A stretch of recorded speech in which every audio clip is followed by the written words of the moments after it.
গত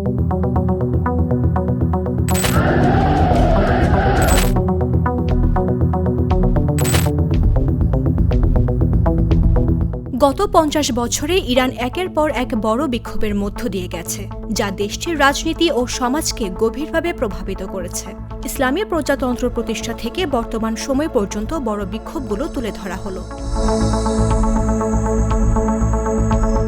১৯৭৯ ইসলামী বিপ্লব। ১৯৭৯ সালের ইসলামী বিপ্লবের আগে ইরানের শিক্ষার্থী, তেল শ্রমিক সহ বিভিন্ন শ্রেণীর মানুষ রাজনৈতিক স্বাধীনতার দাবিতে রাস্তায় নামে।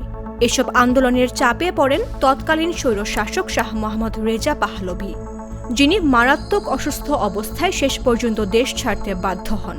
ফেব্রুয়ারিতে আয়াতুল্লাহ রুহুল্লাহ খুমেনির নেতৃত্বে বিপ্লব সফল হয় এবং তার নিয়ন্ত্রণে একটি কঠোর শিয়া ধর্মতান্ত্রিক সরকার গঠিত হয়। নতুন সরকার হাজার হাজার মানুষকে মৃত্যুদণ্ড দেয়।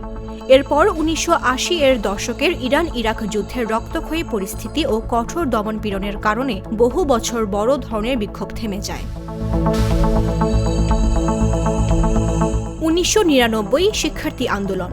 চেইন মার্ডার নামে পরিচিত একাধিক হত্যাকাণ্ডে ক্ষুব্ধ হয়ে তেহরান বিশ্ববিদ্যালয়ের শিক্ষার্থীরা আন্দোলন শুরু করে। বিশ্ববিদ্যালয়ের ক্যাম্পাসে নিরাপত্তা বাহিনীর অভিযান পরিস্থিতিকে আরও উত্তপ্ত করে তোলে। এই আন্দোলনে অন্তত ৩ জন নিহত হন এবং প্রায় ১,২০০ জনকে আটক করা হয়।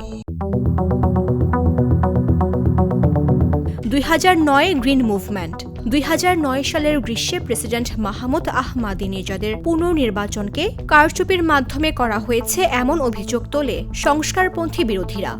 এরপর কয়েক মাস ধরে সারা দেশে লাখো মানুষ বিক্ষোভে অংশ নেয়, যা গ্রিন মুভমেন্ট নামে পরিচিত হয়।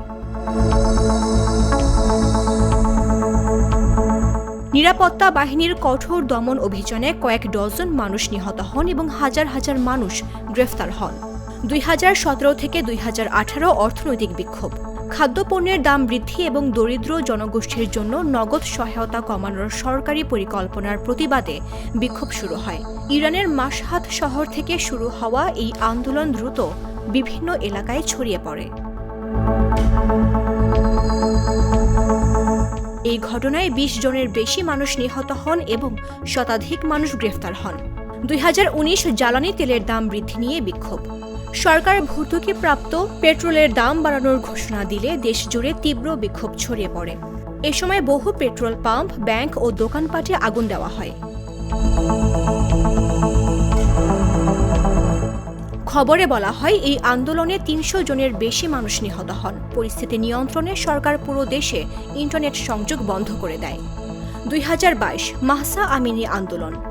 ২০২২ সালের সেপ্টেম্বরে ২২ বছর বয়সী মাহসা আমিনির মৃত্যুর পর বিক্ষোভ শুরু হয়। হিজাব সঠিকভাবে না পরার অভিযোগে নৈতিকতা পুলিশের হেফাজতে নেওয়ার পর তার মৃত্যু হয়। জাতিসংঘের তদন্তকারীরা পরে জানান, তার মৃত্যুর পেছনে শারীরিক নির্যাতনের দায় ইরানের ওপর বর্তায়।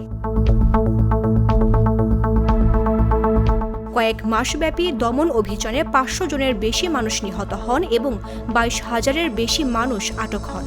তবুও আজও অনেক নারী হিজাব পরতে অস্বীকৃতি জানিয়ে যাচ্ছেন। ২০২৫-২৬ রিয়াল সংকট ও বিক্ষোভ। নিষেধাজ্ঞা আরও কঠোর হওয়া এবং ইসরায়েলের সঙ্গে ১২ দিনের যুদ্ধের পর ইরানের অর্থনীতি চরম সংকটে পড়েছে। এতে দেশটির মুদ্রা রিয়ালের মান ধসে পড়েছে। $১ দাম দাঁড়ায় ১৪ লাখ রিয়ালে। এরপরই বিক্ষোভ শুরু হয়। বৃহস্পতিবার রাতে বিক্ষোভকারীরা রাতের সমাবেশের ডাক দিলে সরকার ইন্টারনেট ও টেলিফোন যোগাযোগ ব্যবস্থা বন্ধ করে দেয়। এই আন্দোলন এখনও চলছে, যা এরই মধ্যে ব্যাপক সহিংসতায় রূপ নিয়েছে।